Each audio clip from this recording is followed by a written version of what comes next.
Bismillahirrahmanirrahim. Assalamualaikum warahmatullahi wabarakatuh. And very good morning. Honorable Associate Professor Dr. Ummu Atiyah Ahmad Zakwan, Deputy Director, Center of Leadership Research and Global Outreach, Higher Education Leadership Academy, ACAP. Professor Dr. Muhammad Shahid Samse Omar, President, Innovation and Technology Managers Association Malaysia, ITMA. Mr. Ahmad Zaki Jaafar, Chief Strategy Officer, Origin Venture, Sendirian Berhad. Associate Professor Dr. Sukit Pajrapai, Suranare University of Technology, Thailand. Founder and Chief Executive Officer of Suratet Co. Limited, and also founder of Surazens Co. Limited.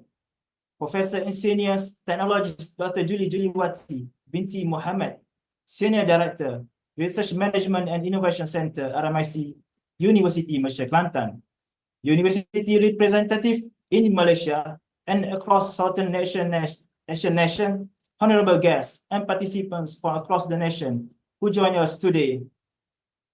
Welcome to the webinar ACAP 2025, Technology Transfer, Bringing Technologies to Market, supported by Higher Education Leadership Academy, ACAP, and organized by Intellectual Property and Commercialization Division, University Malaysia Kelantan. I am Muhammad Faisal bin Muhammad Azalan, and I will be your MC for today's session. Thank you for joining our webinar today, whether you are tuning in from your office, home, or elsewhere. We truly appreciate your presence. Before we begin, let's take a moment to go through some quick housekeeping notes. This session will be recorded for future reference and streaming live via Facebook, BMK, and ACAP. Please keep your microphone muted and webcam off during the session. You may submit your question anytime through the chat box, and we will address them during the Q&A session. If you face any technical issues, feel free to reach out to our team via the chat. On behalf of the organizers, let us praise to Allah subhanahu wa ta'ala for his blessings. We are able to gather here this morning.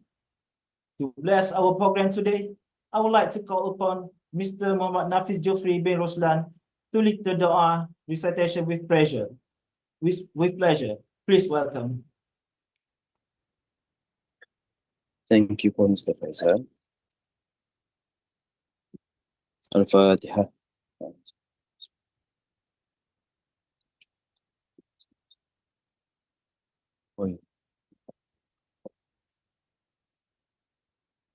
أعوذ بالله من الشيطان الرجيم بسم الله الرحمن الرحيم الحمد لله الذي وفقنا لطاعته وهدانا لعبادته وخصنا برسالة حبيبه ورسوله اللهم صل وسلم وبارك على عبدك ورسولك سيدنا محمد وعلى آله وأصحابه صلاة وسلاما دائمين متلازمين إلى يوم الدين اللهم يا ذا الجلال والإكرام اللهم يا ذا المن والإحسان اللهم يا أكرم الأكرمين اللهم يا مالك الدنيا والآخرة اللهم يا مالك يوم الدين اللهم افتح علينا حكمتك وانشر علينا من خزائن رحمتك يا أرحم الراحمين اللهم بك نستعين وعليك نتوكل وأنت رب العرش العظيم ارحمنا يا ربنا فإنك أنت أرحم الراحمين وصلى اللهم وسلم على خير خلقه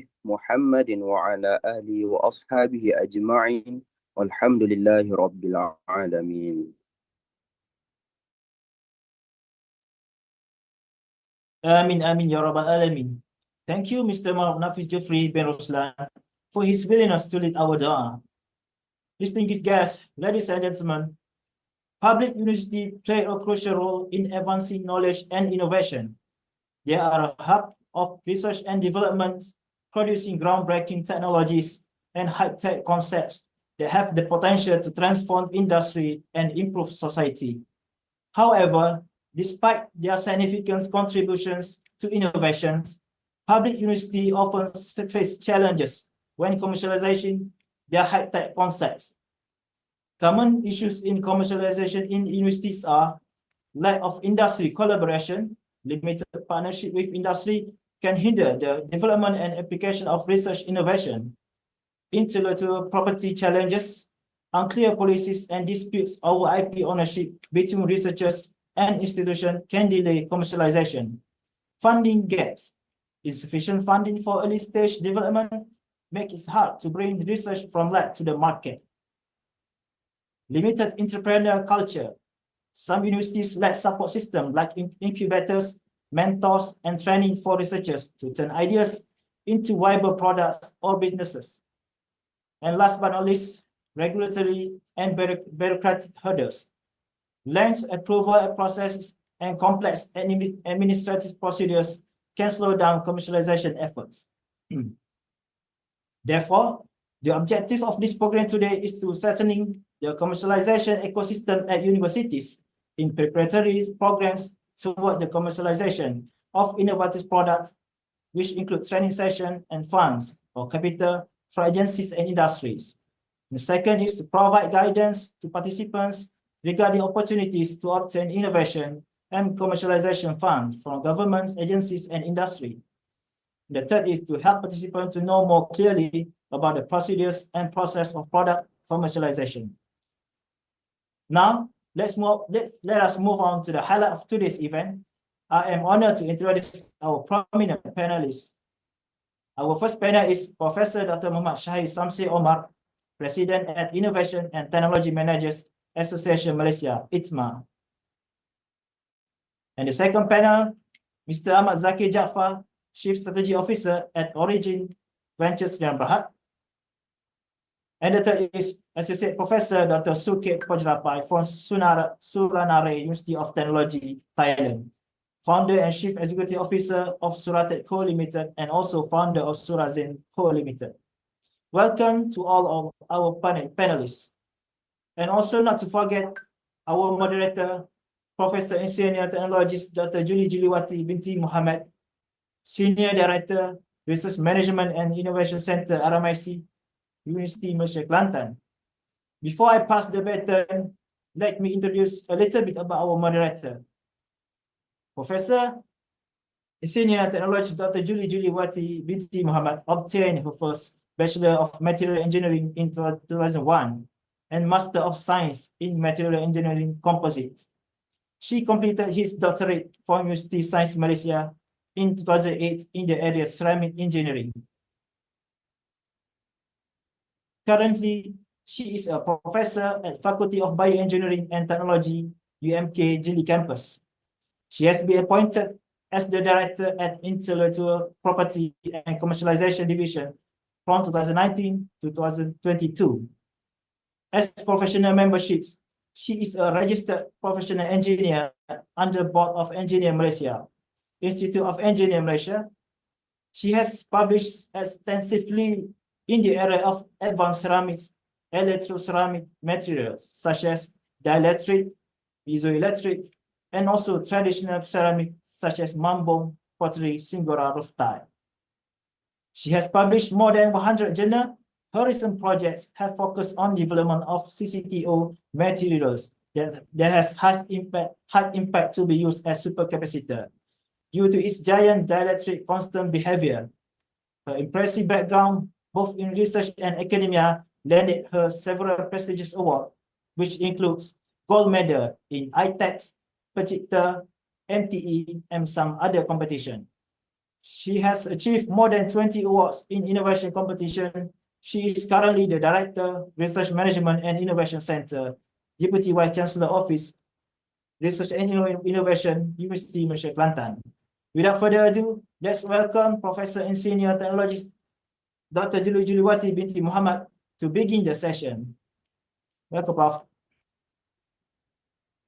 Okay, Assalamualaikum. Good morning, everyone. Let me check on the panel first. We have 3 panels that should be with us.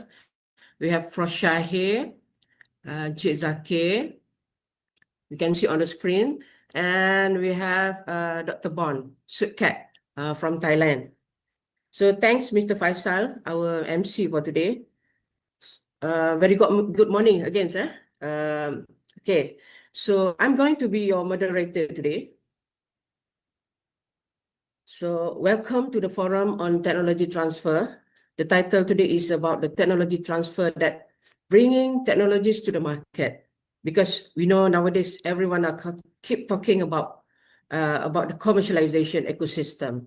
So this event will bring together us as a researchers. Some of us are entrepreneurs involved in as policymakers, innovation expert, to explore and discuss about the process, how we are going to transform from the lab into the real market.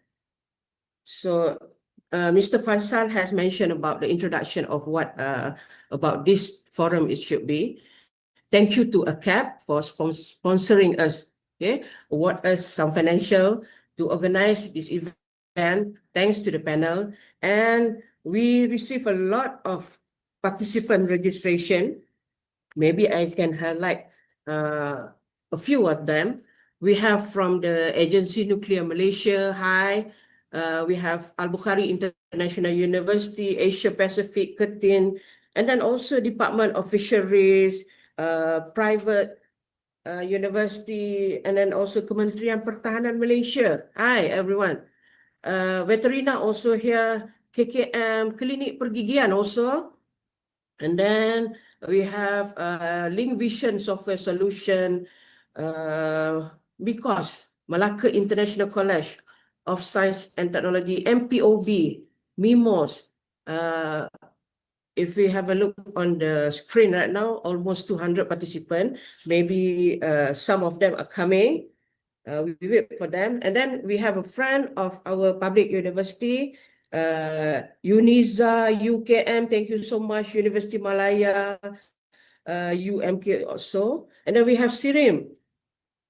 Thanks everyone, UMT, UPNM, UMS, UNIMAS, who else, UNIMAP, USM, UTM, and all of us. So let us start with our forum. I will introduce on our first panel, which is Prof. Shahir. Prof. Shahir, are you ready? Prof. Shahir, testing your mic. Yes. Okay. Okay. So before there is a question for you, I would like to highlight who are you actually. So Prof. Shahir is a prominent figure in Malaysia higher education landscape. I think most of us know Prof. Shahir. We know him for his impactful leadership in R&I, research and innovation, and also the commercialization. So Prof. Shahir have served as TNCPI, Deputy Vice Chancellor for R&I at UTHM. UTHM is stand for University Tun Hussein on Malaysia from 2020 to 2023. Okay, at the UTHM, he championed initiative like the nationwide adoption of ebooks and the Living Lab More to enhance the research accessibility and community engagement.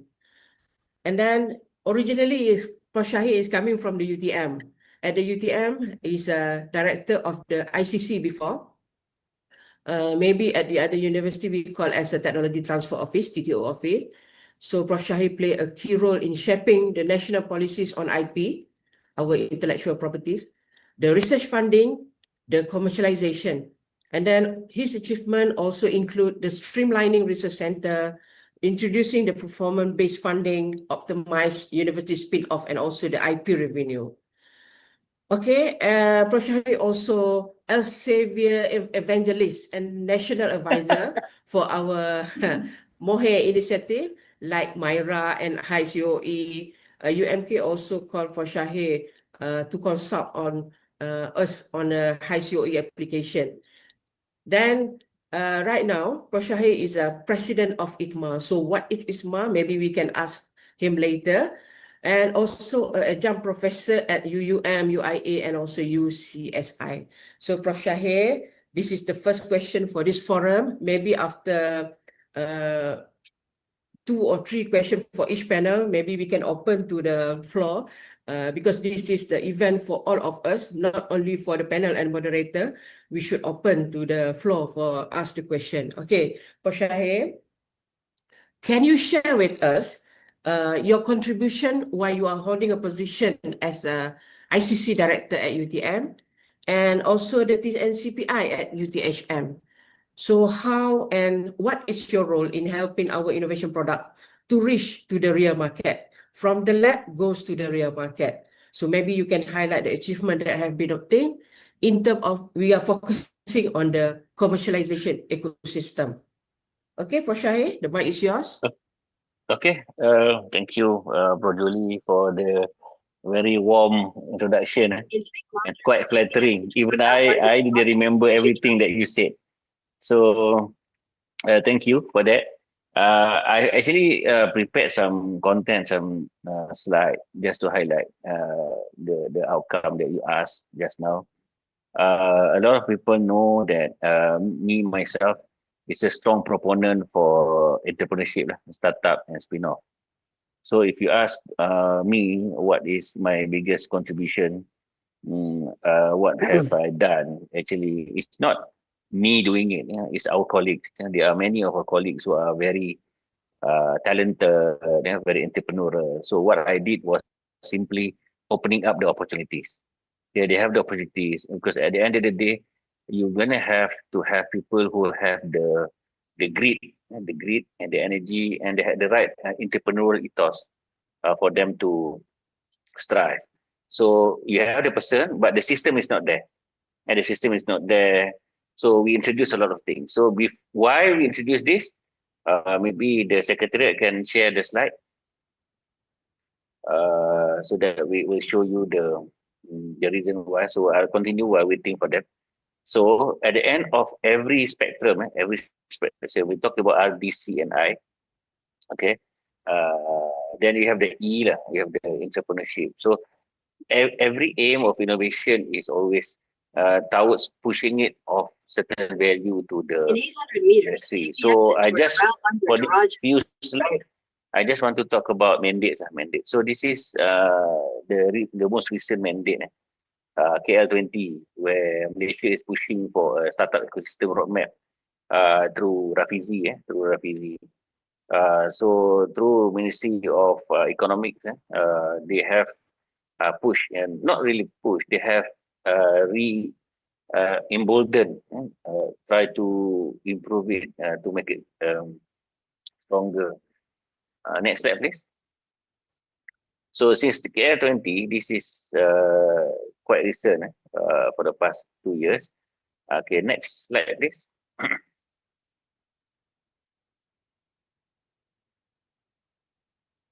Okay, slide ni macam tak berubah. Scroll je tak apa. Okay, alright.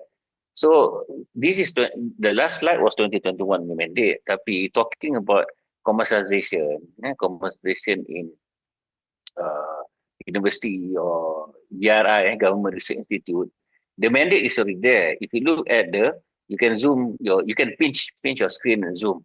On the left, you can see the Pelan Tindakan Keusahawanan Institusi Pendidikan Tinggi, PTK IPT 21-2025. So it is already there written for higher education to increase the number of entrepreneur educators from 2,500 kepada 4,000. So by this year, we should have 4,000 startup, 4,000 startups. Educators, this is startup by staff, bukan startup by student. So entrepreneur educators.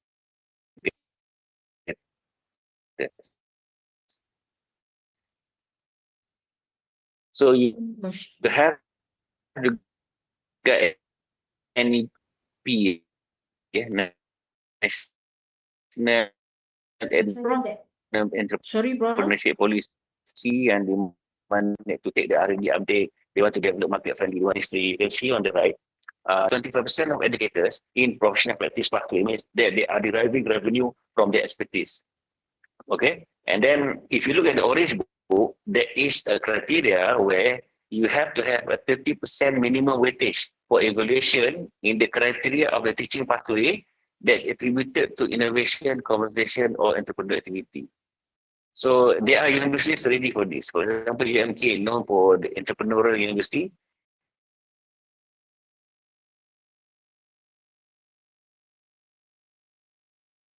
Prof. Shahir, are you okay? Because I heard some connection are lost.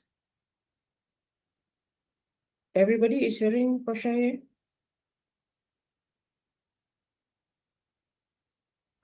they have this in place. I hope so. We have 35% educated from bottom. The people, the professional. YB Rafizi mentioned, we are actually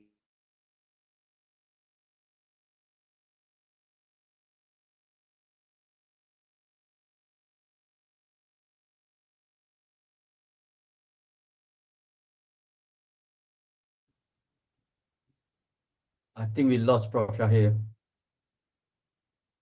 I thought my line connection is in problem. I'm checking.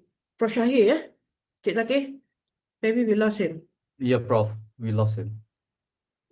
Prof Julie, maybe we can move to Yeah. the next panelist first. While waiting Okay, for okay. him. Fine. Okay, maybe Prof. Shahir will continue about the explanation on this slide, his slide.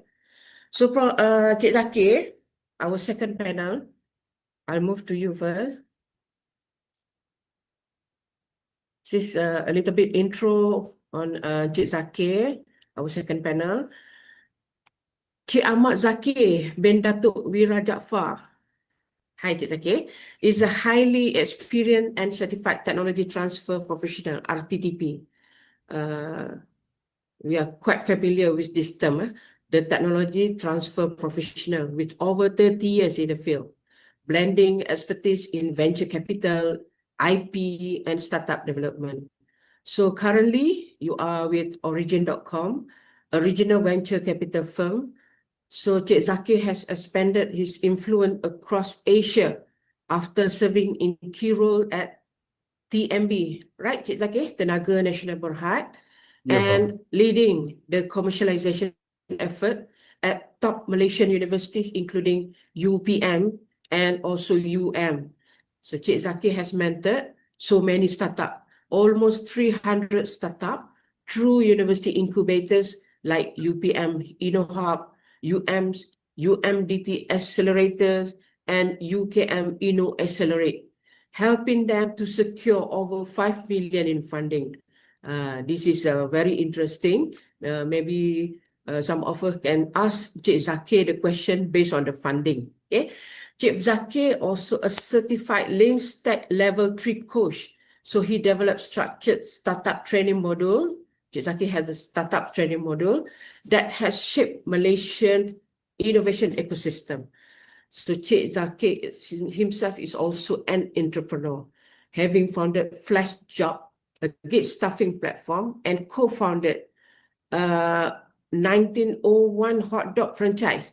So his career reflects a unique blend of academic insight, entrepreneur drive, and strategic investment expertise. So Cik Zaki, come back to the question. Actually, we have been met before, maybe first time at ITEC 2020, Cik Zaki being a judge at that event. And then knowing you ahead, you are very familiar and synonym with this research ecosystem and environment. So you have been with UPM, UM, UKM. So is it possible for you to share with us what is your role now? Are you a consultant? So maybe you can share your contribution before in helping the 300 startup or spin-off company in the university. Please, Cik Zaki. Assalamualaikum. Thank you, Prof. Julie. Um, I had to ask ChatGPT to summarize my profile bila Prof. Julie tanya dengan Dr. Marda tanya, Cik Zaki mana profile? Allah, mak dah lama tak update. So, yeah, had to dump all my resume and ask ChatGPT for it. Well, saya punya my role has been actually multi-sided, and alhamdulillah after 1901 tu I went into TTO offices kat UPM and also UM, and managed to understand the landscape of research and as well as commercialization. Of course, sebelum tu memanglah I help a lot of franchisee buka Sdn Bhd, open Sdn Bhd, run the outlets. 91 hot dogs, I'm sure some of you familiar with 91 hot dogs. So from there, I understood the pain points of growing companies, and also to run the operation side. But over time, I understood better in terms of how technologies shape the overall landscape of the economy, right? And kengkangan most universities and researchers in commercializing these technologies. When you say technologies, IPs, right? So whether it's deep tech, whether it's social impact, social enterprise, and whatnot. So there are many scenarios that we can go forth. So my role has always been for the last 10 years or so, in assisting researchers in bringing up their technologies to market. And of course, alhamdulillah sekarang saya bekerjasama dengan VC firm. So I understand now at a deeper level, where is also that missing puzzle, which is the university ecosystem needs, which is the funding from outside also. So there's a lot to talk about, but in short, briefing from, not briefing, intro from Prof. Julie. There is no perfect system in terms of, or no perfect way of bringing the IP to market or commercialization. But there are ways to this. There are ways to this, and we can look from other countries. We don't have to follow them perfectly, but there are models, there are frameworks, there are ways to get it done, and we are beginning to see the fruits of successes, in startups in several universities in Malaysia. I can name some startups, but we'll talk about that later. But there are ways. So jangan putus harapan, but there are ways to it. Prof. Julie? Cik Zaki, you do not want to highlight maybe the example of startup that has been Okay. developed. You help them in their commercialization. Boleh. Recently, there has been, I think only the last 1 or 2 years, one startup by Prof. Suraya Kabotech from UPM. There is another startup by Prof. Lai on the remedy, that is a skincare. There is another startup by Dr. Iswadi at UM on energy generation through pipelines, through pipes, and through motors system, electricity generated through the big pipes. So, and of course, there are others also from student entrepreneurship by Mohaimin. Just now I just saw Mohaimin on WhatsApp. On Easy Gig from UM, he has opened up his office in Hong Kong already. So there are many, there are several, Prof. Julie. Of course, these are not unicorn yet, but these are among the. There are many others. I can mention, for example, what do you call it? Professor Akmal and Hidayah and a lot more. So, but the idea is sometimes you might say that can we just copy them, exactly the route that they have taken? No, you cannot do that because each startup is unique. But there are ways and models that we can follow. The challenge for most of you all here is actually how do we kickstart? I think that's the initial or the first quick questions. We can look at these startups that are doing well. They are, for example, Prof. Suraya, who have raised a couple of millions and dah buka factory. Sama dengan Prof. Prof. Lai on her remedy. So she has raised millions. You see, it's interesting that, of course, you have heard of Aerodyne and the big names like Casem and all that, right? Yes. And these are, Prof. Julie, these are not, Alhamdulillah, they are Malaysian. But they are not from research universities. They are not research-based startups. Kita bangga with them. But among all of you in this session here, you are looking at stories that can come from that came from universities. The IP section. Those startups that came up from universities, they are, to me, below the radar. And good, they are below the radar for now. They are only among the radar of the VCs, which is good. Kalau boleh, I don't want to be above the radar among the public yet. Alhamdulillah, Prof. Lai, Prof. Suraya buat jualan, and they are among the radar, above the radar of their own customers. That's important. Kalau boleh, I don't want them to be above the radar among the public. Sebab nanti dia kena bantai. You know what I mean? Right? Tapi dia buat jualan and they raise money among the VCs, that's good enough. So they don't have to be above the radar in the mainstream media, like Qasem, like Aerodyne. Yeah. They don't have to do that, right? Of course, one day they will, inshallah, once they become unicorn at the state of Aerodyne, of Qasem and the unicorn, right? So among most of you don't hear these people because they are not in the mainstream yet. So of course they are still, not to say struggling, they are above waters, they are making money and then so forth. Of course, there are a lot more startups, they are not doing well. I'm talking about startup spin-off. There are majority of the spin-offs still not doing well, right? So usually I'll take it, you have to generate about 100 startups in a university or sekelompok of universities, then you get these names and that generating, double digit in or triple digit in thousands and close to 1 million and plus, right? So the startups that I'm talking about, they are already in double digit millions, right?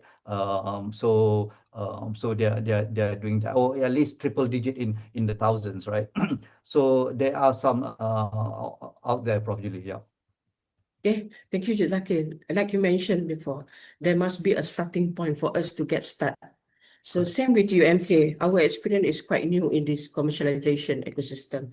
We start around 2020 to develop a policy, a proper guideline, how to set up a startup and spin-off. And we have 5 spin-off and startup at UMK. Not so big number, but we want them to be sustained. Okay, so we go to our third panel. Sorry, Bon, you will keep waiting. So let me introduce about your so Dr. Bon, Dr. Suket Poch Rapai. So hard to pronounce your name, Bon. So I just call you Bon. Is a leading materials scientist and innovator dedicated to transform scientific research into real-world healthcare solution. It's about the healthcare solution. So PhD from New South Wales, Australia. This is where I met you before, Bon. Now you are currently served as a faculty member at School of Ceramic Engineering at the Suranari University, 2 hours from Bangkok. Am I right? Right. Okay. Yes. So you have a passion for the innovation and impact. So you have hand-on experience in establishing health tech startup focused on advanced wearable biosensors and AI-powered diagnostic technologies. So you are specialized in electroceramic, which is piezoelectric, energy harvesting, smart sensor. So why we are choosing you? Because you have create 3 startup. Is that right? Yes. 3 startup. Right. So Yes. maybe you can share with us your experience. How many years you are developing all your product at the lab scale? Is it 10 years, more than that, before it's coming to the real market? Okay, Bon? Okay. So yes, right. Thank you, Julia. So Julie, could you please show the slide that I give it to you? Okay, Secretariat will share the slide. Yes. Okay. So actually, right now, I have 3 startups. The first one is called the name is Suratech. It actually is come from the name of the university. Suratech is Suranari University of Technology. Okay. Yes, And Suratech. Yes, Suratech. And another one is the name is Surasense. Okay, these 2 startup now that is going on, and another new one, the latest one, the name is SkyMed. Okay, that is all 3 startups is about medical devices. Okay, Next. because actually our university, that is the good thing of our university. We have a university hospitals. So the university try to push the researchers and the professors work together across the fields. I mean, right now we working with I'm in engineering faculty, So then I have to work with a professor in medical schools, for example, that we work together and we develop the product together. And if you ask me about how long does it take to make the products happen, so for my 3 startups that I told you, right now from 3 of them, the Suratech is the first one. Okay, Suratech start about 2018, and right now is like it takes how many years? So about 6 years around that. Actually, 2018 it's just the lab. We just doing some the experiment in the lab, and then we got a lot of funding. We start off Newton Fund. That is the funding from UK, and actually it's joint funding between Thai government and UK government. And then we got the startup funding from Thai government, and then blah blah. So quite many things. So, and lastly, we got the funding from the private sector. Is PTT, Thailand Petroleum, the biggest public company in Thailand. So we got about 6 years to develop and to test with the the real clinical trials kind of that thing. If this is the journey between our research, okay, and after 2023 we start selling our product. Okay, that is our brief journey. And if you can you just get back to the previous slide, please. The previous slide, okay. Yes, right. You can see this one. We have 2 products. The first one that I told you, Suratech, doing the chew sensor. Actually, this one, when we start, we use a piezoelectric composite material. Use it as a sensor, pressure sensor. We just install the pressure sensor inside the insoles.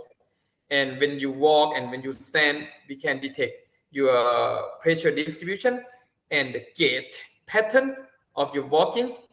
And then we combine with the AI. So right now we can predict some disease or even the risk of fall for the elderly when you just wear our insole and then you just walk 10 meters, and then we can analyze all of the pattern and disease that you probably have.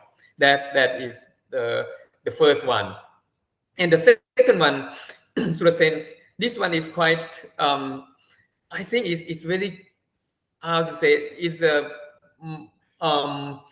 it's a premium work of mine. This one is quite proud. I'm very proud of this product. Surasense is a deep tech biosensor. It's a cancer detector, portable cancer detector. If you see the small box, the white one near the computer is in this picture in the right hand side. Yep. So this sensor is to detect the cancer. Yes. Mobile. Yes. Is it already in the market right now? Not yet, because you see this one just started 3 years ago, and right now we're going to do clinical trials. But it's quite amazing because it's just very small one. Just the size is like the same with mobile. Okay. The concept is there, fast and easy.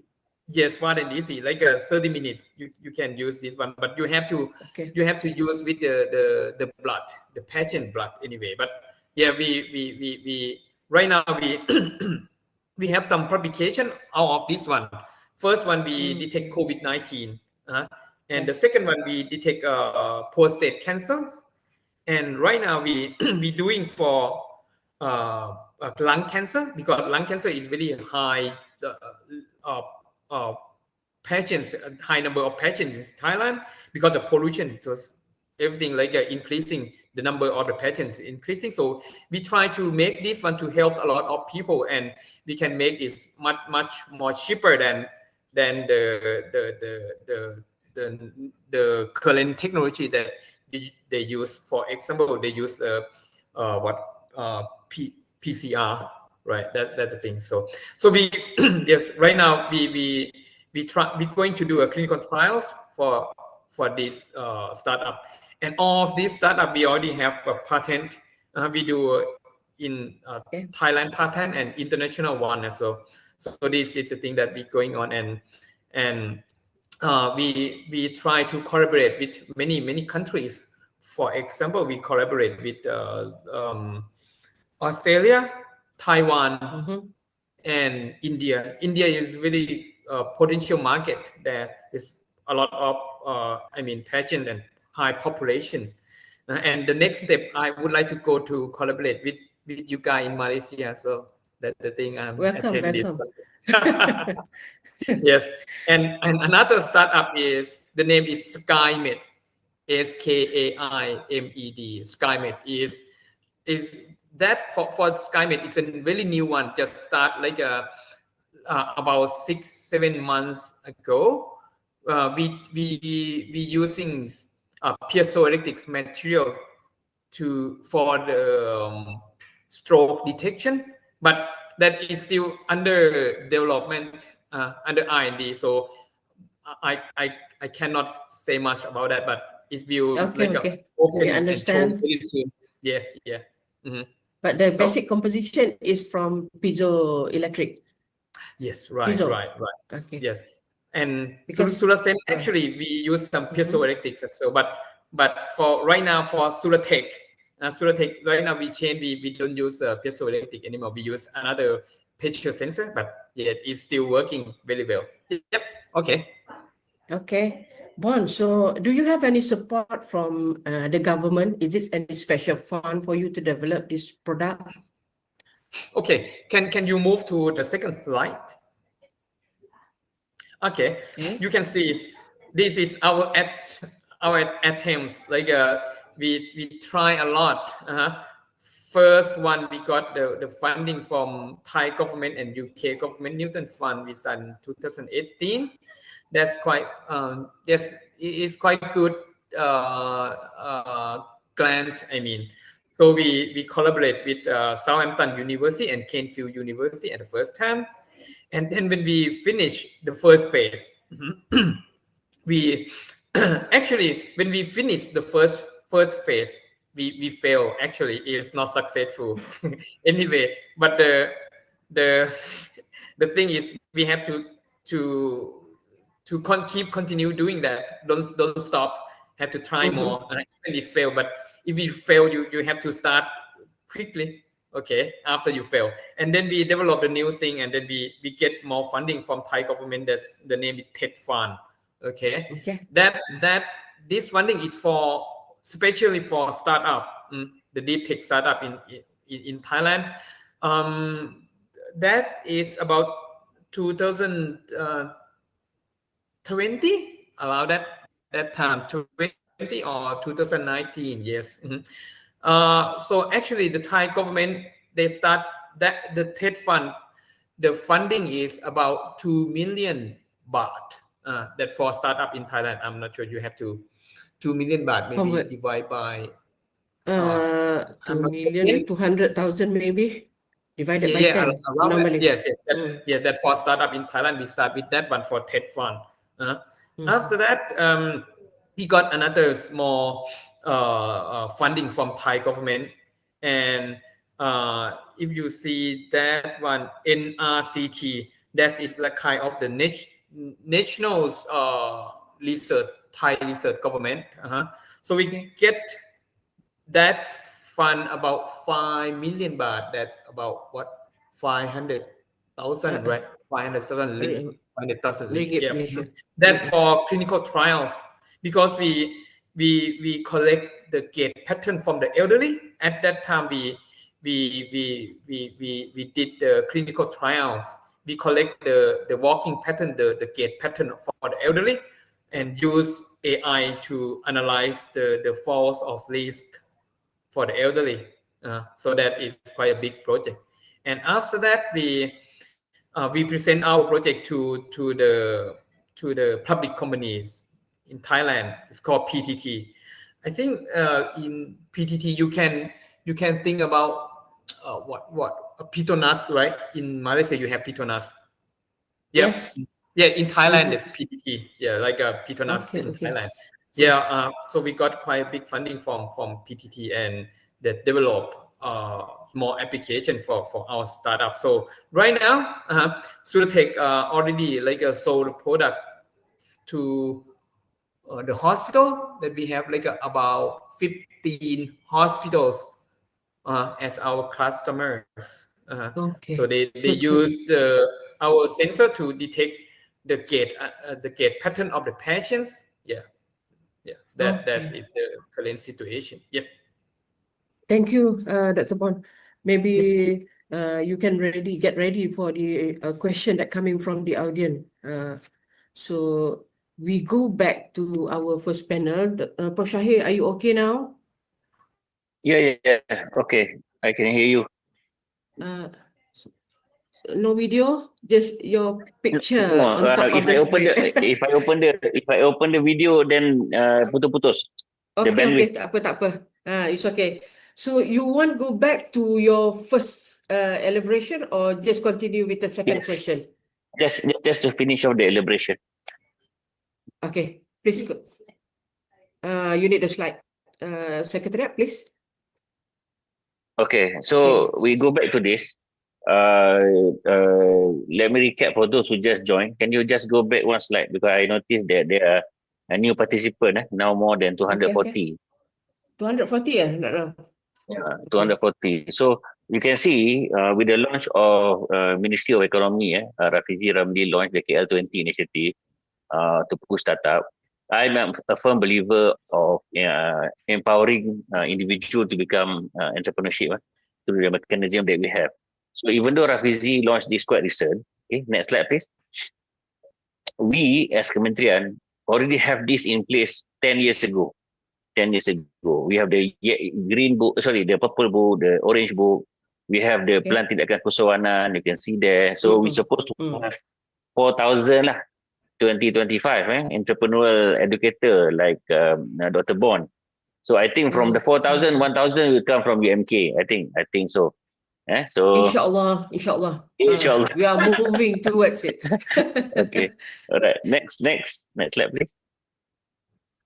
Okay, so it is already in the education blueprint, the same document here. You can see that number 7, that's where we come in. Okay, next. Innovation ecosystem. Yes. Okay, and then if you go deep dive into the purple book, okay, the purple boxes is actually empowering the university to generate revenue through either spin-off, licensing. So this is actually in 2015. Okay, next. And also the last book there, you can see there, as an individual, okay, you have to make major contribution, you have to become consultant, you have to monetize your expertise. So this is for those who are inclined. So this is why when we say that where are we now, we are supposed to provide, I would say, the feeder to Dr. Encik Zakir. Betul lah Encik Zakir? So you are at the receiving end, we should create a funnel and drive and all our students and our lecturers into this so-called ecosystem. We already have the funnel, but I don't know how successful we are, but it is already in place. Next 2 slides, please. The last 2 slides. Okay, this slide is actually as a statutory body. So this is the red boxes that actually empower you to generate your own revenue through commercialization. Okay, we have a bit more general, I would say, law written down. But okay, last slide, next please. So if you go to the next slide, this is from Akta FRIM, Akta Forest Research Institute, Akta 762, 782. So if you look at section, FRIM, section 32, pasal 2, pasal 3, okay, you can see that as an institute, they are mandated to create a spin-off and startup lah. So dalam akta universiti tidak eksplisit, dia tak cakap jelas, tapi dalam akta frame dia jelas. Okay, dia tak jelas. So it is already instituted in their own akta. We haven't updated our akta. We can probably update our perlembagaan, tapi the fact remains that university are empowered to and have the mandate to pursue this. Itu saja, Prof. Julie. So we can go back to the Q&A. Prof, as far as you Yeah. know, how about the policy at the ministry level about our commercialization right now? Because every university are using their own policy. So, in the national level, can you comment on that? Okay, to my knowledge, there has been attempt to do a national level policy, but the It's still most going. recent is still going and it stopped when the minister changed. Okay. Yeah, when the minister changed, it was Mhm. supposed to be completed before Noraini. Okay. Before Our Noraini, it our was as our early as last that. minister. Last Oh, minister, Noraini Ahmad. So that's okay. YB. And what happened is there are some initiatives now moving towards a policy, but it's not funded by Mohe, it's funded by KE. So KE has Okay. given grant, dana urus untuk tengok strategi dan sebagainya, but it's more on the commercial side lah, more towards So, the ICC side. KE give grant to USM, isn't it? Yes, Or KE give which grant to party? USM. No. Not to Yang USM USM. tu is zaman Khalid Nordin. That's Khalid Nordin. Okay. Khalid Nordin give Then dana to USM. now, And then right now, KE get dana, tapi the dana is not to do the policy or KBT. Look at oh, the ecosystem. So how does the ecosystem contribute, and then the data will be fed into KE because KE want to make the RMK 13. okay.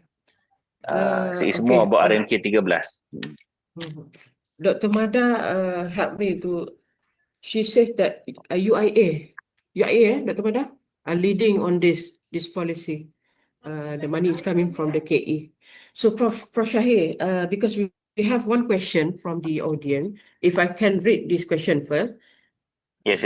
Let me have a look. Dr.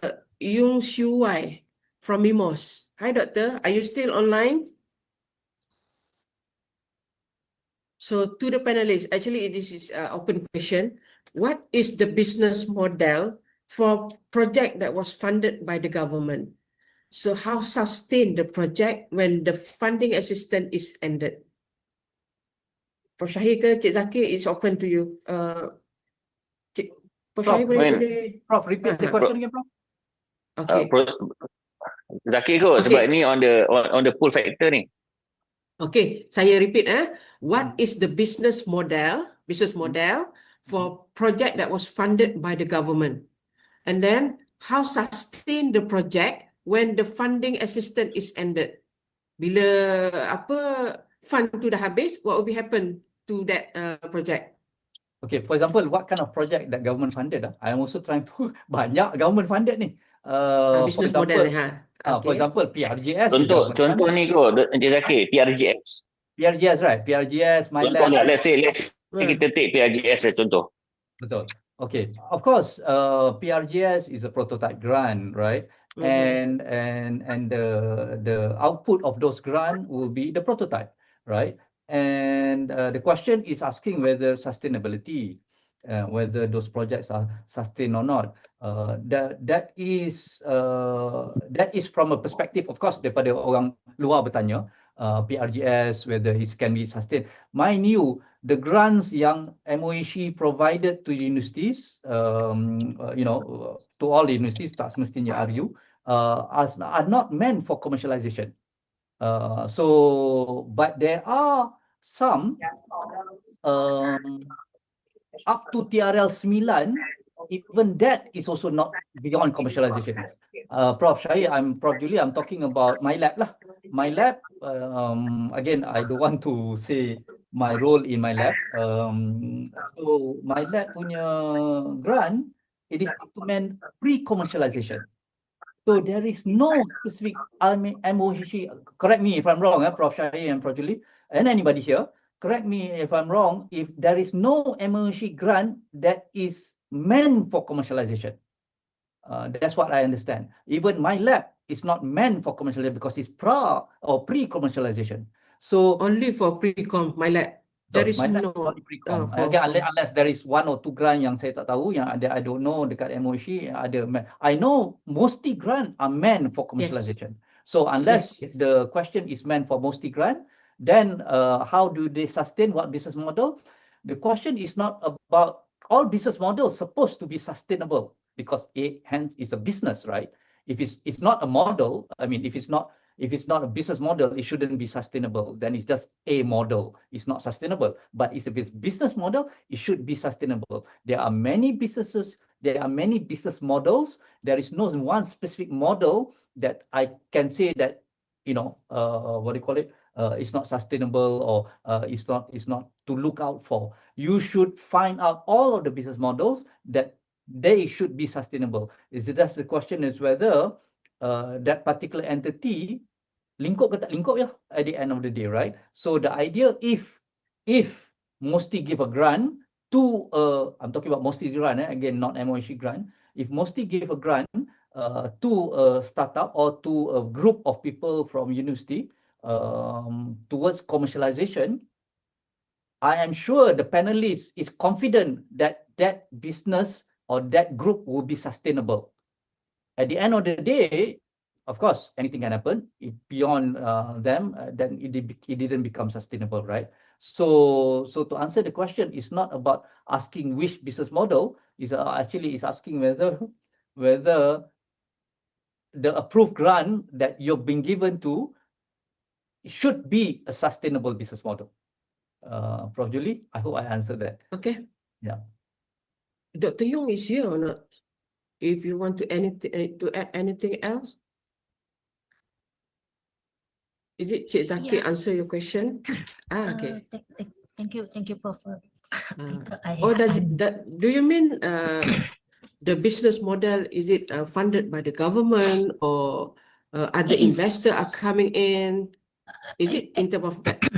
I think that when there is some kind of facilitation mechanism, be it from the government or be it from the investment, when the project of the proposal is put forward, definitely everyone say, I mean, because the judging or the evaluation of project basically is based on what is putting on the paper. But at the end, when later when the rubber meets the roads, there is where there's some kind of like what Prof. Shakil have mentioned, like those are unexpected and everything. So what will be the what will be a mitigation plan that need to be thought of during the application stage or during when investment is being approved, facilitation fund is being approved and go down, then something that the innovators or the project owner need to be aware, which is commonly may be oversighted by the inventor. That is my take. I let Dr. Bond answer this because he has used a lot of funds and he has a lot of project mitigation. Dr. Bond, when you use the grant and the money, Yes. So first of thing, I would like you guys to think about this one. So because actually we are a professor, we are a lecturer. Actually, when you start doing kind of this innovation and you think about startup, most of the lecturer think about publication, think about we're going to have publication, we have to have like a prototype. That is not good enough. So, and actually when you get the funding from government, it just you have to realize that the funding, most of funding from government is a seeding fund. It just they just provide you to prove some prototype or something like that. But for the sustainable, you have to have good business model, and you have to start selling your product as soon as possible. No investor just invest the money and get publication or get only prototype. It's not possible. The thing that my experience, when I got the funding from the private section, from the company, they push our startup to sell the product as soon as possible. to get the income and become more sustainable. That's the thing. So I'm not sure that I answered your question, but but you have to realize you have to realize that most of the funding from government just for prototype, just for doing prototyping something, maybe clinical trials. But if you want to get sustainable, you have to have good business model and you have to sell your product as soon as possible to get income recurrent. And then after that, you can show the investor that you already have some income, and you can be sustainable.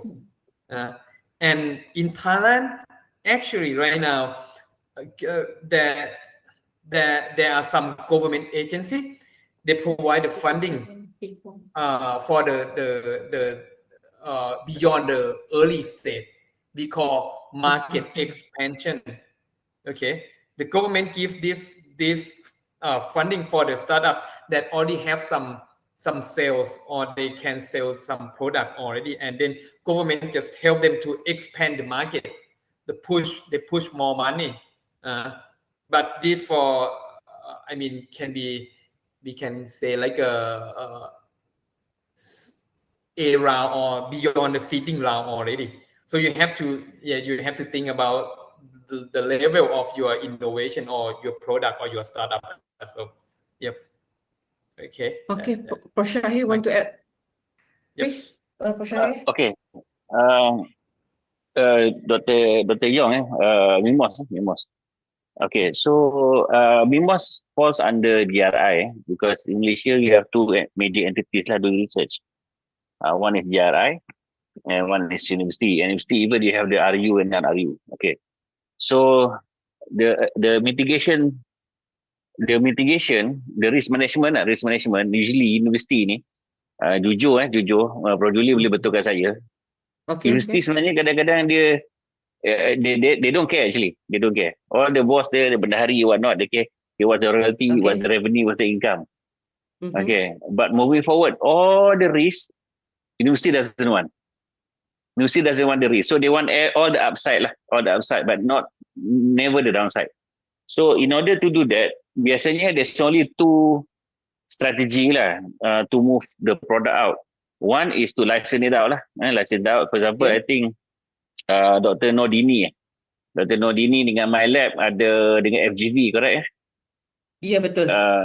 Yeah, so to you license out and then to take the product out, use the My Lab, and then hopefully FGV yang bahagian ternakan tu will then take over commercial, betul lah? Yes.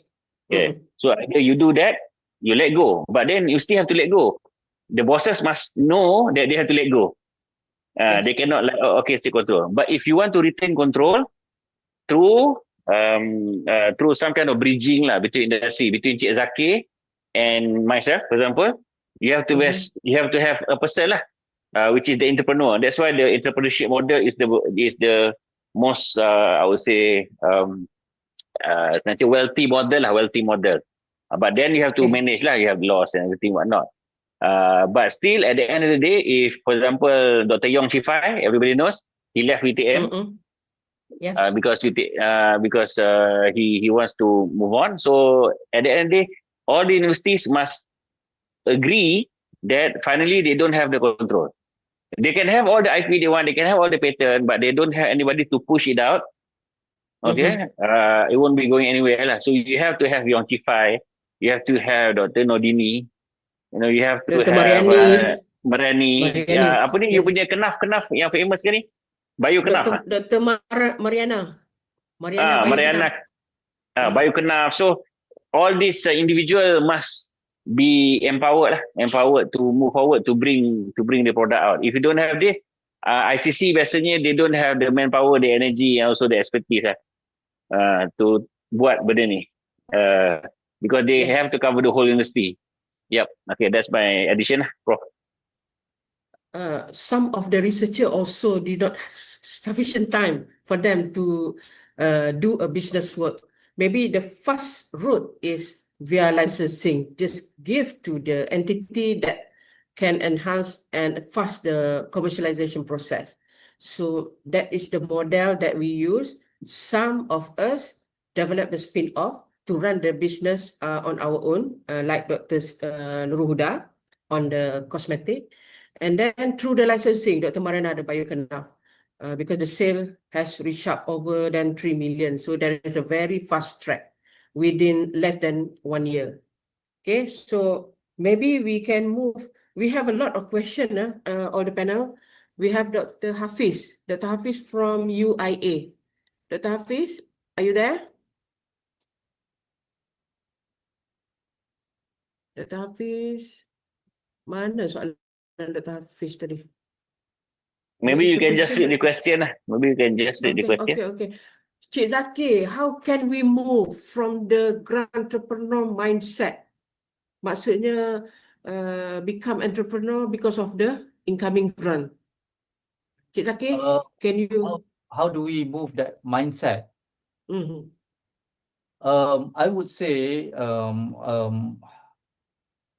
to become close to the customer initially, even when sejak, if you know, I'm sure it sounds like this. I don't know whether this is the Dr. Hafiz UIA ke tak. Maybe the Dr. Hafiz yang asking me or Prof Hafiz. Dr. Hafiz a very young lecturer. So the best way to move in order to understand or to have that, you know, entrepreneur mindset, or macam Prof Shahir mentioned, you know, the idea is to become close to your customer, your target market, or the research work, or the vertical that you're working with. So even at the very early age of your university work, doing research, start engaging yourself with the target market. For example, let's say you're doing, you know, material science, and you know that your material science is meant for paint manufacturers. Start working with paint manufacturers and understand their pain point, and understand what do they need, and start engaging with them, and start understanding the challenges that they are doing in their factories, right? And how for them to produce their product. So from there, once you are close with the customer, then you would develop other skills of, you know, communication part, understanding how you want to commercialize this, what are the systems and the bureaucracies and not bureaucracies, the pain points and the challenges at the industry level, or even at the funding level side, where all that. So I would say have change that mindset first, because why? The worst, I would say the worst psyche of innovators is actually very inclusive. The good psyche of innovators is that you want to innovate, but the worst psyche, when I say psyche, sanubari diri lah. Sebab I'm an innovator too. I come up with products also for my startup. Dr. Bond come up with this product for his startup too. And you are all innovators, you are all inventors. And the worst characteristics of innovators is that you don't want to talk to people. That's the bad part about innovators. And change that mindset first. Start talking to people. Start engaging with the customers. That first. Don't think that, oh, do I need to know how to sell? Do I need to know how to run a business? Do I need to know how to run to understand profit and loss? No. Don't do that. That is too far off. You know, you will get lost. You will get drowned with so much information. You do not know where to begin. Start engaging with your customers first. That would be the first mindset. Okay. Dr. Bond, maybe Dr. Bond should add. Yes. I think Dr. Sakis is give a very good suggestion, good answer, good comment. That's from his experience actually, I think. Because first time when I start my research, my startup, first time I don't care much about customer, but that is the bad thing. So when I just do because I want to do, but it doesn't work well, and then I learned from many people that oh, I have to go to talk with customer, what actually customer want, and what that we can help them to get rid of the pain point. Actually, pain point is the first thing we should know. We have to go out from the university, just visit many people, talk with people, like Dr. Asaki say. We have to talk with many people. For my experience, I went to talk with many doctors and patients. I went to a lot Okay. of hospitals and talk to them. But we just start with a friend. We don't start with a business. We just talk as a friend first. No, Yes. nothing behind. Like, I want to. How can we help you? That's the most important. And then when you talk with your friend, they will open mind. And it's, oh, I have this problem. I have this problem. And then, oh, you will get it. And then, oh, I have my technology that can solve the problem. And then you try to help them first, and then you can see the business after that. If sometimes I think if you start with the business first, I think it's a bit harsh for you as a professor and a lecturer to start that with that one. I think you have to understand the pain point of customer, of the user first. Yes, that's the thing. Yeah. That's it from my experience. Right. Dr. Bond, Cik Zakir, so it's meant that we are not only should be good in writing a proposal, but we need good at selling the product, pitch, promote, jual lah ni, No, It's not about really, the Prof. selling. I have to, sorry, I have to correct you. Not really try to learn how to promote. Actually, learn first how to engage and understand the customer. I think that will be the first. And of course, naturally, I have this theory. I don't know whether it's a theory. I'm sure maybe the Jusa A, Prof. Shahir and Prof. Julie Jusa A kot. Tak, belum lagi. The Jusa A professors, are not here. I'm sure they're not here. If they're here, maybe they want to gain some knowledge. But do you know why the Jusa A professors are doing so well?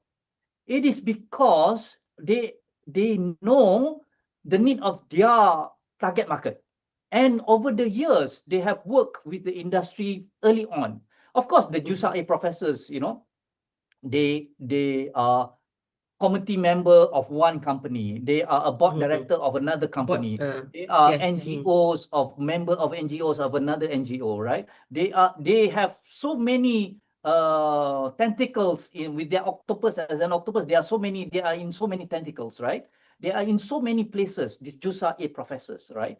Do you know that and we all know basically Jusa A professors, they don't do research. They bagi pada anak buah, okay, PhD, you do this. Okay, you PhD student, you do this. Okay, you my postdoc, you do this. They don't come to the lab. Okay, some of Jusa A professors they do come to the lab, I'm sure, but they don't do the research. Yes, they contribute a lot of ideas, but they get the pain points from the industry out there.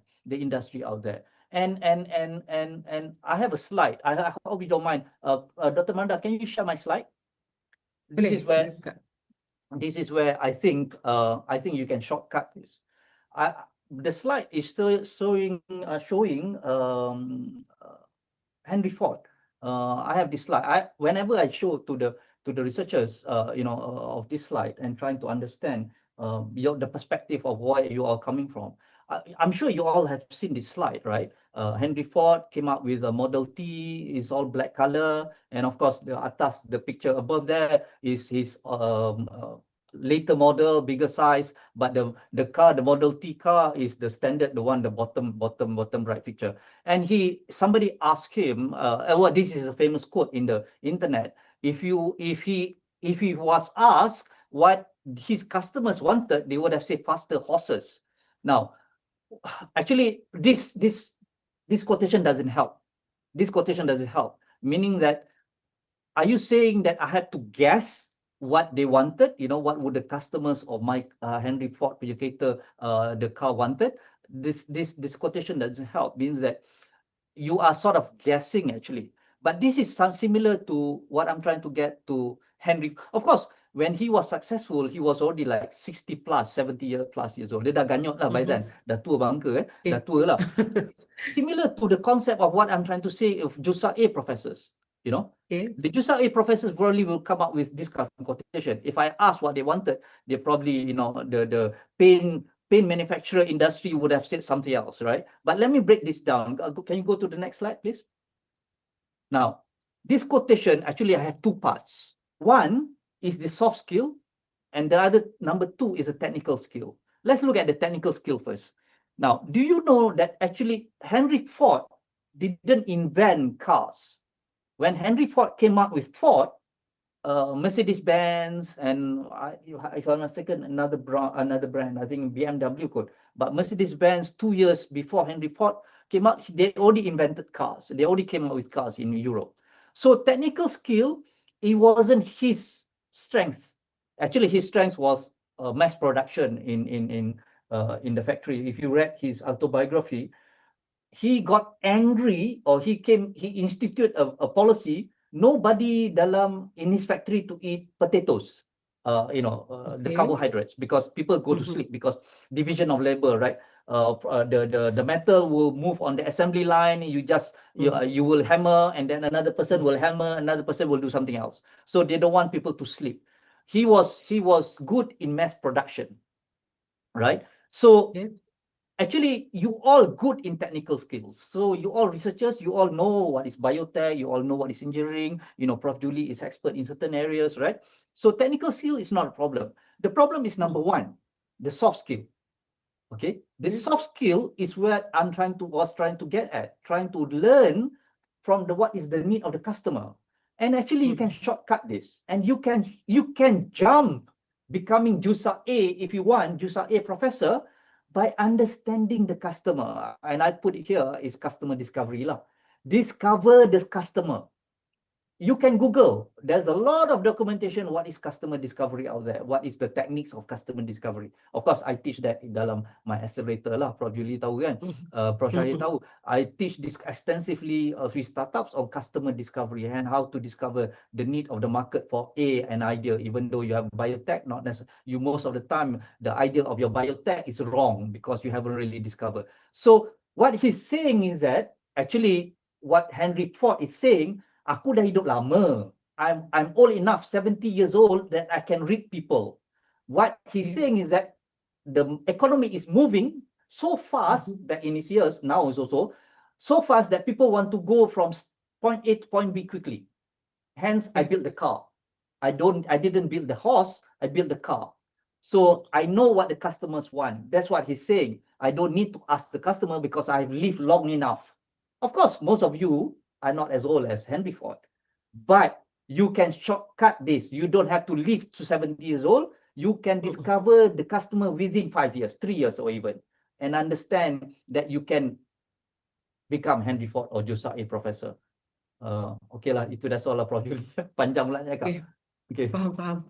Maksudnya meet the requirement of the customer lah. Cuba untuk penuhi. Okay. So, if you look at the chat panel, soalan untuk Cik Zakir, how can we move? Actually, it's coming from the UMT, Prof. Ahmad. Okay. May I say something?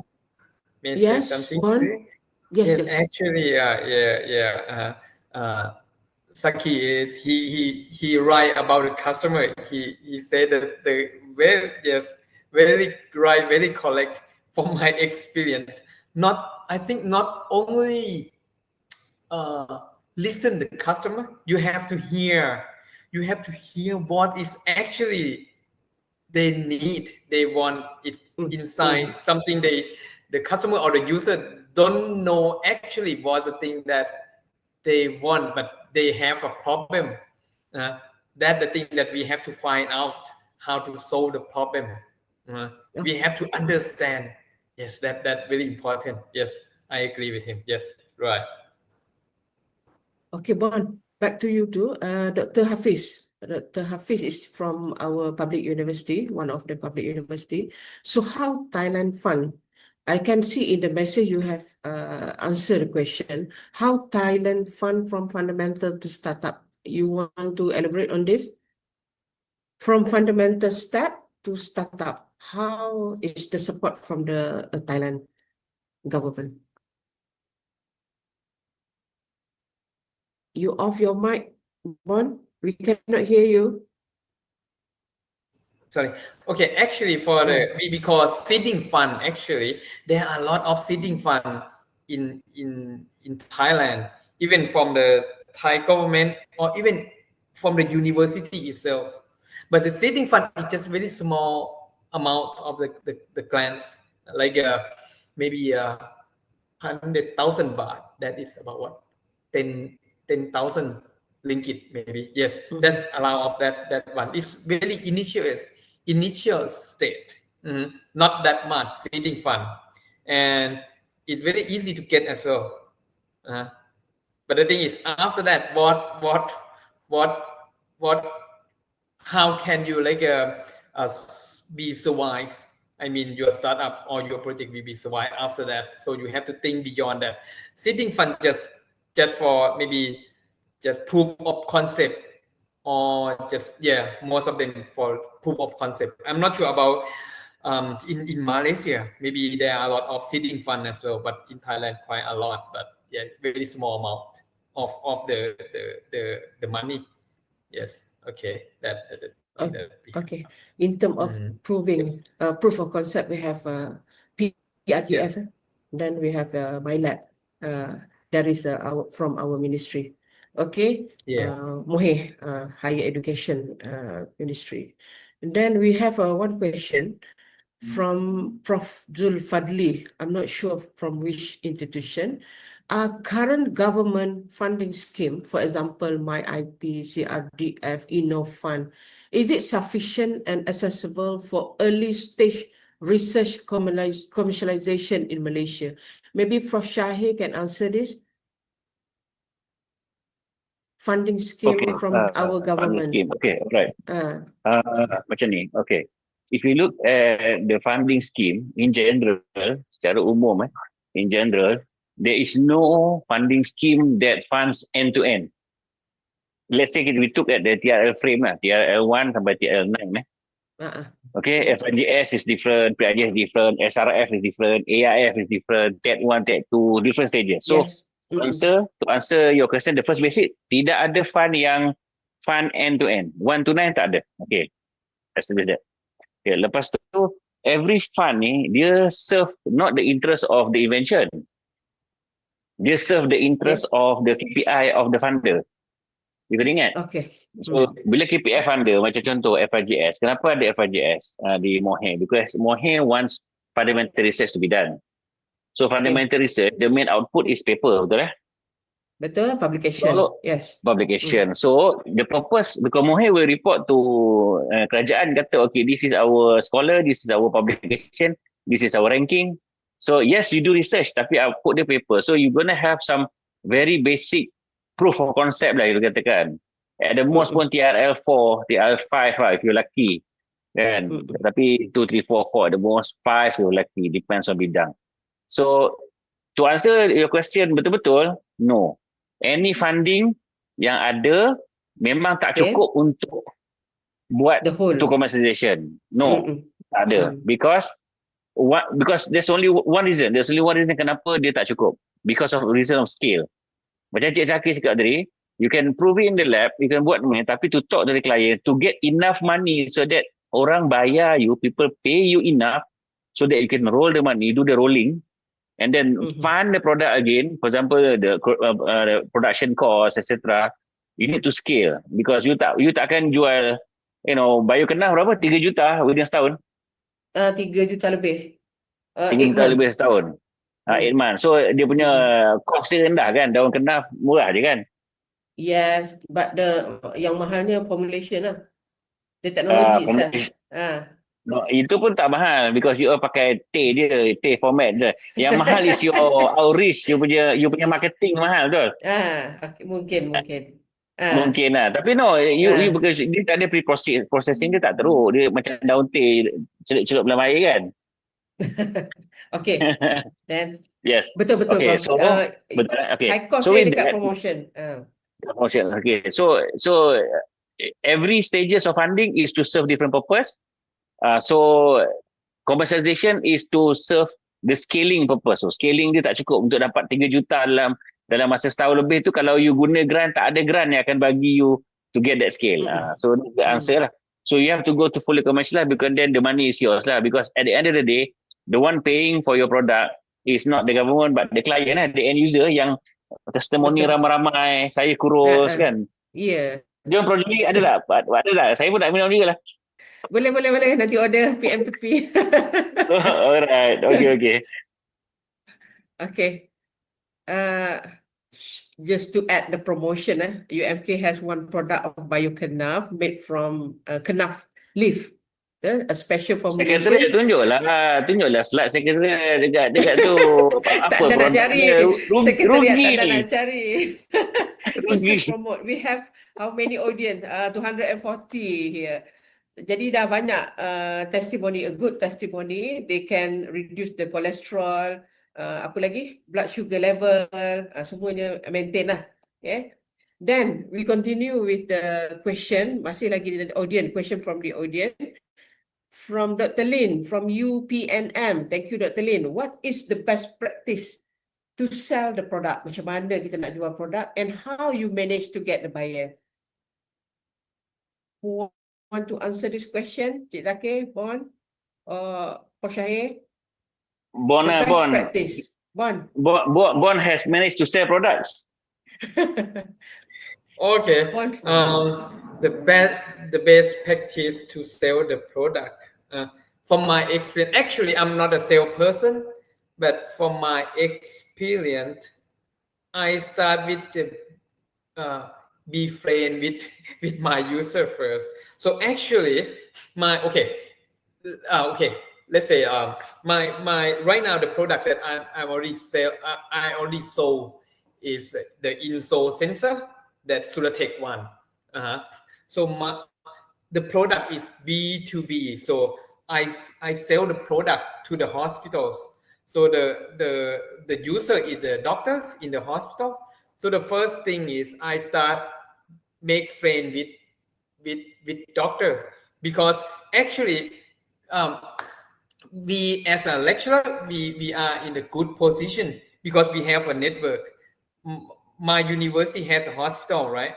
And my startup Suratech, we have one of the founder. He is a doctor. He's a surgeon. Okay. So then from him we start to make a connection.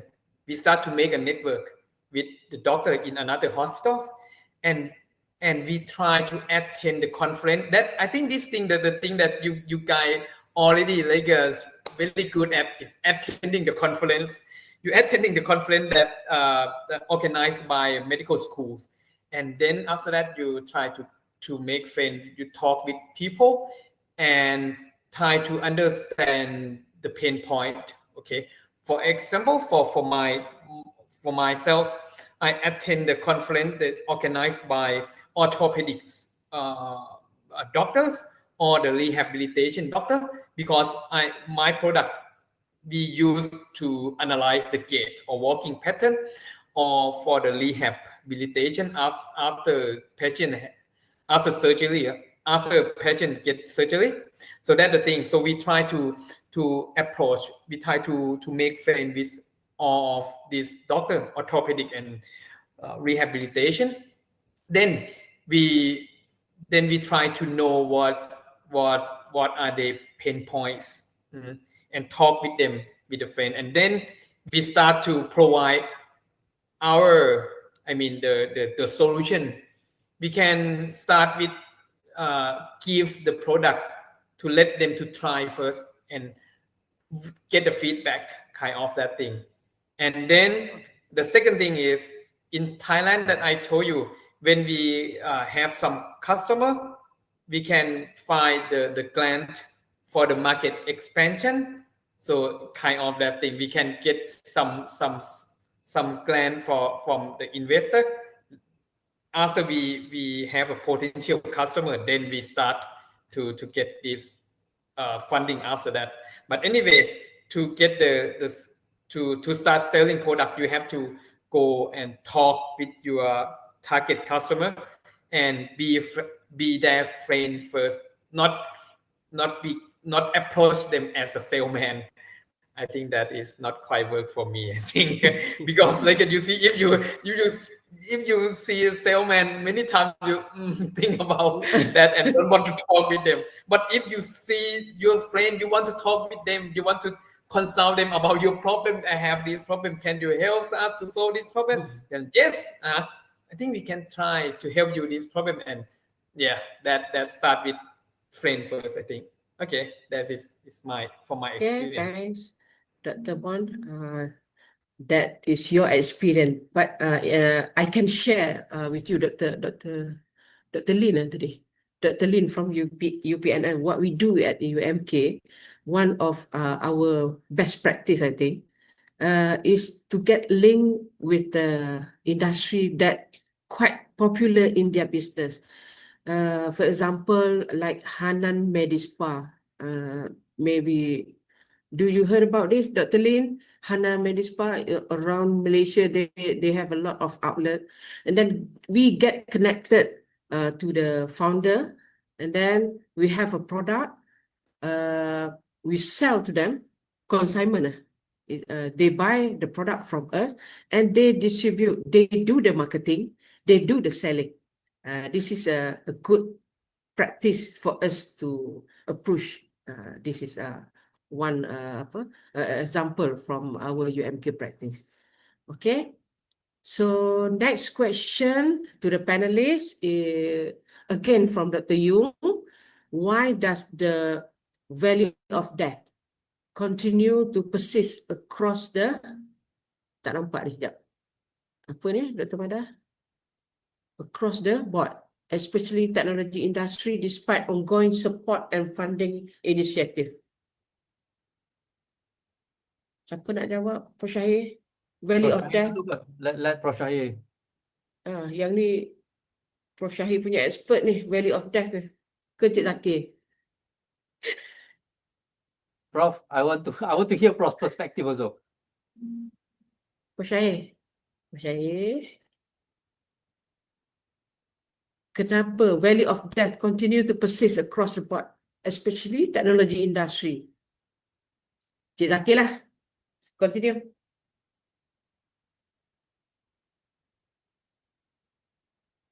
Tak ada. Okay. Tak ada. My now, you all know we've started mainly the RUs. The RUs back in 10 years ago, even Prof. Shahi can attest to this. 15 years ago when the RUs start looking into IPs and commercializing the IPs, and we learn from best practices of overseas in SRI, or some people went to US, to UK to look at what do you call it, at the Cambridge or the Oxford model, or try to understand and the valley of death and explain and try to of course, one of the ways that probably you've heard is that, should we copy Silicon Valley, so that we can bridge this valley of death? Or shall we do this? Shall we do that? And Alhamdulillah, over the time, we have built the ecosystem, right? We have TTO officers now. We have RMC. We have IP. Of course, some of your entities, your universities, still building those capacities up, which is good, and you should reach out to the among of us here, even ITMA. Prof. Shahir is the president of ITMA. How can we build the capacities of these officers, TTO officers, RMC, and the IP office and so forth, right? Or even incubation, or even startup ecosystem within the university, right? All that said and done, of course, and now we also beginning to see that orang luar, you have to bring in the funders, you have to bring in the industry into your so-called your ecosystem, right, in the universities. So it takes a lot of, and this is not my answer to the question. I'll have my answer to the question. What I'm saying is that it takes also a village. It takes a village to build a startup, to build the the constant funnel, as Prof. Shahid said, to have the constant funnel of commercialization, it needs a village. You cannot do it alone. That's for sure. You cannot just do with one TTO office. That's it cannot. Also, you need the RMC, you need the bendahari to work with you, and so forth, right? And you need the whole lembaga to understand commercialization of the LPUs, right? And of course, you need the funders, you need the industry, you need the angel investors to come in also to bring in. That is why all these officers, the PTJs in the universities need to engage with that. That is not my answer. The answer is actually what continue for the value of death to persist is because we give up so easily. That's it. We give up so easily.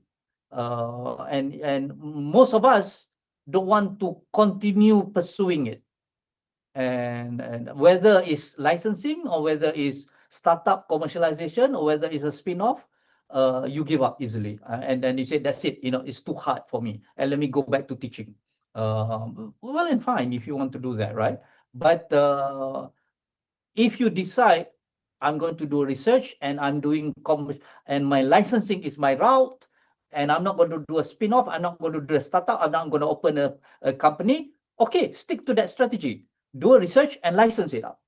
But like Dr. Bond said, and I've been saying, make sure you engage with the customer.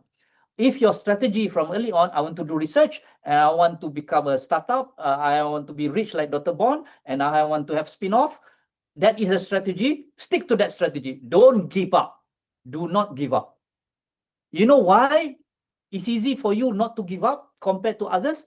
Because you are earning salary from the university. Yes, totally correct. Totally correct.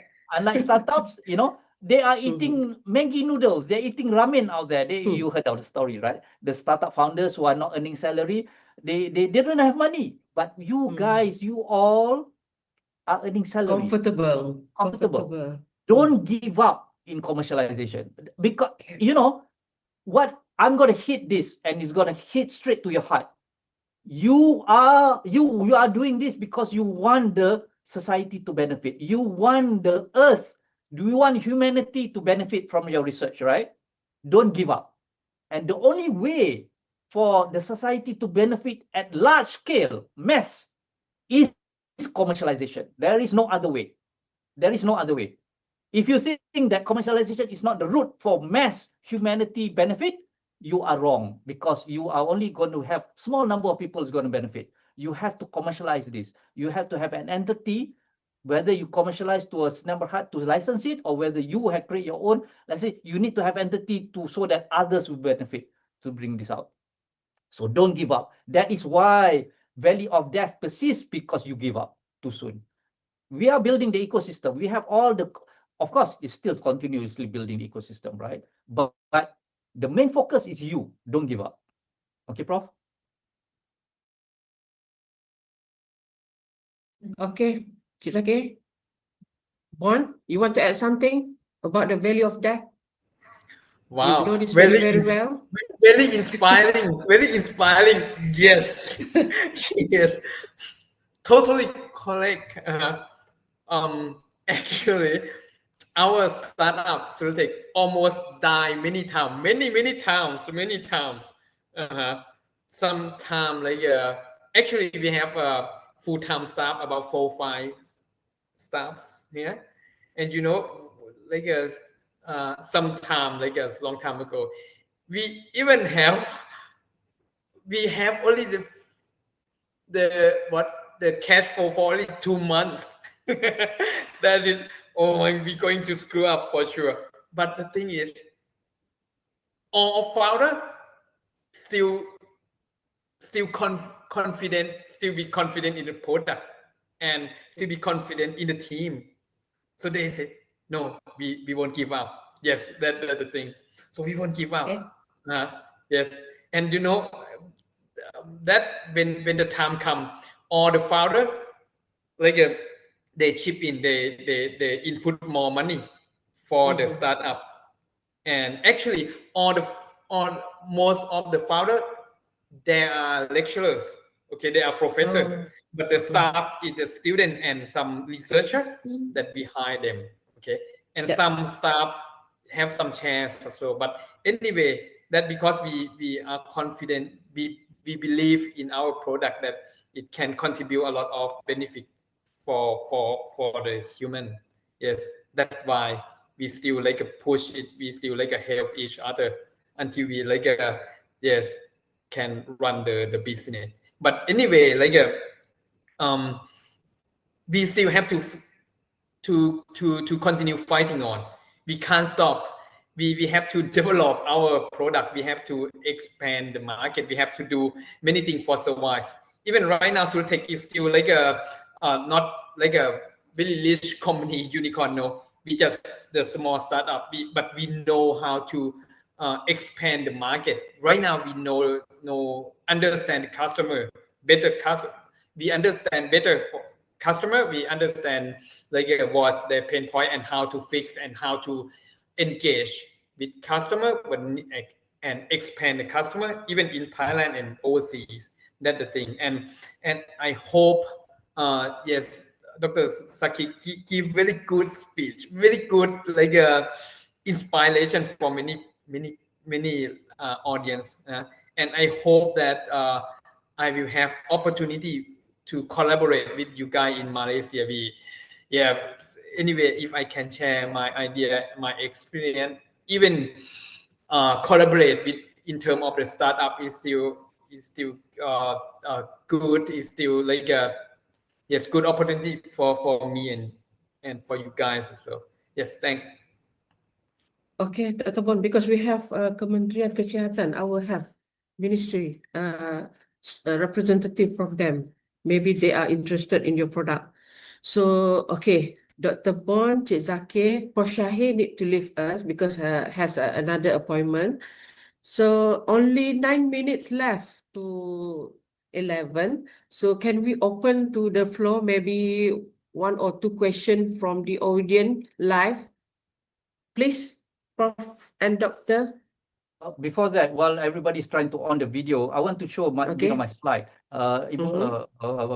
Marda, Ada can slide. you open slide? Okay. While you all trying to think of a question or owning trying to on your mic, I want to show Okay. this. Now it is important. Slide. It is important for you all to think from the outside funders that deep tech is what the VCs are looking for. Okay, this slide. Next one.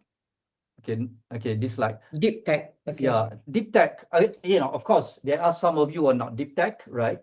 But most of you, I would say that you have a deep tech. Even the how you define deep tech also can be very not to say ambiguous, but up to the definition of the deep tech. It can be up to the level of the business model itself, right?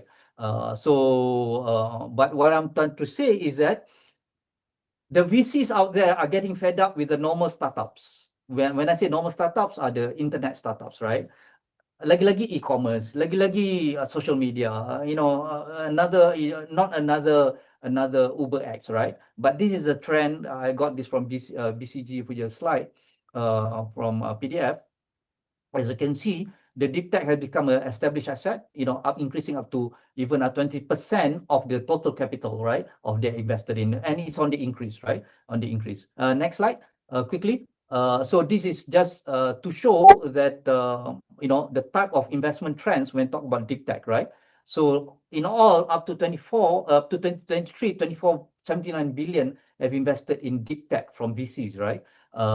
So for us, Origin, we invest in early stage startups. When I say early stage, is that if you have TRL3, TRL4, we also invest in researcher, and we work with the researcher to form a startup, right? And we invest a certain amount, and we take equity in the startup, right? Here it says 34% on sustainability, 33%. There's some of the data. This data is available on the internet. I just want to tell you all is that VC is on the increase to work with universities. Okay. All right, Prof. Julie, continue, please. Okay. We are waiting for the question. Please, audience, any question from the floor? Online floor.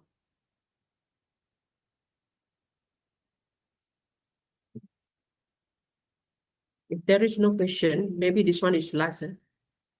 So currently, Encik Zakir, currently most researchers get their research grant through MOHE, such as FRGS, PRGS, MyLab, and so on. So we have to anticipate that this will not be forever. Okay. And the government is encouraging the private sectors to provide the research funding, such as from the Petronas, FGV. Okay? And the government somehow also hinting this got to do with commercialization. It's meant the investment should come from the private sectors. So what is the best way to go along with this trend? I think this question is Okay. aligned to what Prof. Shahir mentioned, that one of the ways for the university to make generate revenue, and we are beginning to hear, the university needs to be autonomous. The recording has stopped. And the university need to be independent and whatnot, right? So this is another indication from the government level that the funding This meeting is being recorded. the funding will eventually stop, right? And of course, I hope not lah, because research funding is critical to the growth of the economy, right? To the growth economy. But the government also know that the research ideas need to come from the industry. So the trend moving forward is for the government. Actually, there is no real mechanism, or even there is no real straight jacket way of how for the government to say that this is the way for you to engage with the industry, or this is the way for you to raise money for the industry. No, there is none. But they will facilitate as time goes by. The government is facilitating through MOSTI grant, through MTDC grant. All these grants, of course, it sounds like they are from one ministry, right? But they are using multiple channels or multiple, you can call it, agencies in order to provide the grants, right?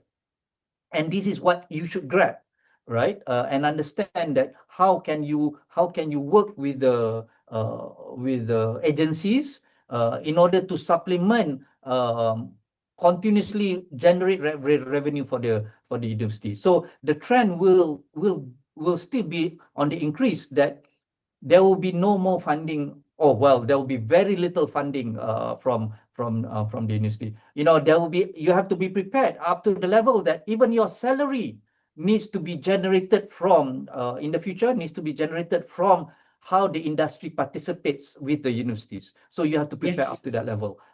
So again, these are the thinking, and we have to start thinking of how can you do that. Of course, maybe the middle ground that the government might take. Okay, we might give you 10 years, or minimum, maybe 5 years to 10 years. We give you this amount of money. You have to learn from now and come up with a strategy. After these 5 years or 10 years, no more money.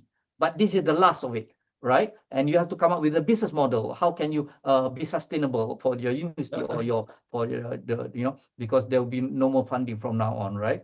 So maybe that could be the middle ground. So what I'm trying to get at is that this is the time for you at the ground level, trying to understand how can you bring in the money from the industry to supplement your faculty. Mind you, there are many ways also. Some of you also have started selling materials from your lab, right? Or even services from your lab. You have a lot of equipment. You have a lot of equipment that you can get the industry to use, right? Or even materials that you can come up with as an ingredient for the manufacturers. That is one of the ways that for you to be sustainable at the faculty level also. Prof. Julie, yeah. Yes, because we are talking about the survival. Right now, the university need to find a way to generate income to sustain, to support all the management. Okay, so I think there is the last question. Maybe there is an extra question, can be directly to our panel. We can provide the email of Cik Zaki and Dr. Bond. So can I close right now, panel?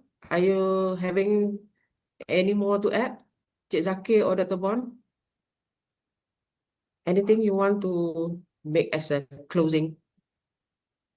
Yeah, for me, I think as a closing, this is initial talk by ACAP. I have worked with ACAP before or before this, and I think this series of conversation is important. Of course, there is a lot of others that can come as a panelist in the future. If ACAP can continue this, I think this ongoing conversation is important, that open the so-called the gateway with industries, with people, funders, and with players outside or external factors, external players that you can bring into your ecosystem. I think that's important. And also, please, like I said, you might not have a strategy, you might not have an idea how to commercialize. Continue pursuing it. Like I said, never give up. Eventually, you will get there, whether which way of commercialization that might occur. That's all from my side, Prof. Julie. Thank you, Yeah. Zaki. Your last word, Dr. Bond? Yes, like Dr. Saki says, don't give up easily. And one more thing that I forget to talk about that one, the thing that's quite important is your team as well. You have to get a very good team to work with you. The founder, everyone, like when you register the company, it's like you get married. You can't get divorced very easily. So you have to work with them. Yes, along the way. And the thing is try to bring your students, try to bring your new generation to work with you, because in the future of the startup is rely on them as well. That's like really important, who will carry on your the product and the startup. That's very important, your team, and try to add more new generation to work with you. Yep. That's my comment. Okay. Yep. Thanks, Dr. Bond. So I will make a summarize and the closing. So I would like to thanks to every one of us become a participant in our forum today. Include we have directors, deputy directors from the university, TTO office, we call as a commercialization centers. We manage the IP at the university level. We also manage the startup or spin-off formation. And we also, as a researcher, university staff, we deal with the innovative product that has the commercialization potential, and we should know what to do next. And then we have also with us today is agencies, industry that was interested in commercialization our product. So thanks a lot for the support today, and we do hope every of us gain the benefit. And maybe there should be a second series. We can highlight the successful of spin-offs or startup from our country that has their product that has been in the market. So last but not least, thanks to all of us, panel, ACAP, Secretariat. Thank you. So I give back the mic to Mr. Faisal, our MC. Thank you. Assalamualaikum. Waalaikumsalam warahmatullahi wabarakatuh. Thank you, Prof. Julie, for facilitate this webinar. We express our sincere appreciation and heartfelt gratitude to all the panels for sharing their thoughts on our webinar just now. And also thanks to all participants who took part in the Q&A session just now. And thanks to all distinguished guests, ladies and gentlemen. We have now come to the end of our webinar. On behalf of the organizing team, I would like to extend our deeper thanks to our panels, Professor Dr. Muhammad Shahid Samsi Omar, Mr. Ahmad Zaki Jaafar, Associate Professor Dr. Sukit Pojrapai, and our moderator, Professor in Senior Technologist Dr. Julie Jirwati binti Muhammad, for such an insightful session. Thank you so much to Higher Education Leadership Academy ACAP for supporting this webinar. Thank you to the organizers in Intellectual Property and Commercialization Division, Research Management and Innovation Center, UMK. Also a big thanks to Corporate Communication Center, University Malaysia Kelantan.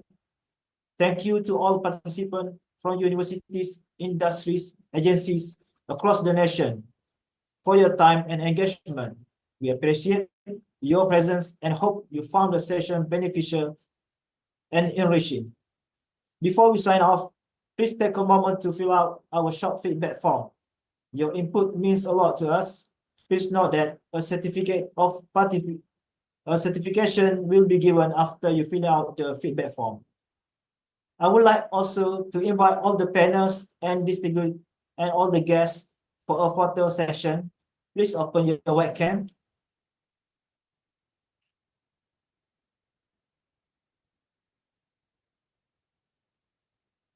Okay, Secretary, could you capture the photo? I think in the count of 3, 2, 1. Okay, everyone, let's give a thumbs up. Stan, wait a minute. Okay, once again, thumbs up. Okay, 1, 2, 3, 1, 2, 3. Okay. Okay, thank you very much once again to all the panel participants. Goodbye and have a great day ahead of fellow friends. With that, the webinar ACAP 2025 Technology Transfer Bringing Technologies to Market ends here. Thank you and Assalamualaikum warahmatullahi wabarakatuh. Salam. Thank you. Thanks everyone. Thank you, everyone. Thank you. Thank you. Thank you. Bye.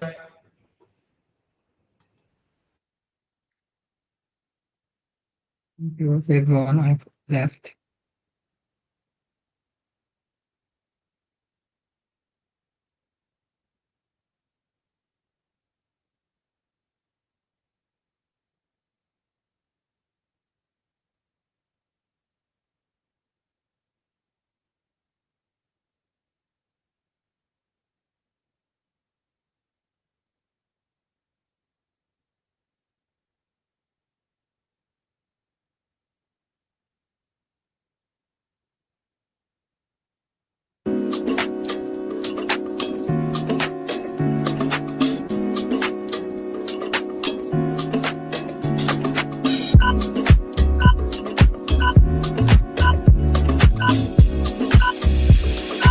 The recording has stopped.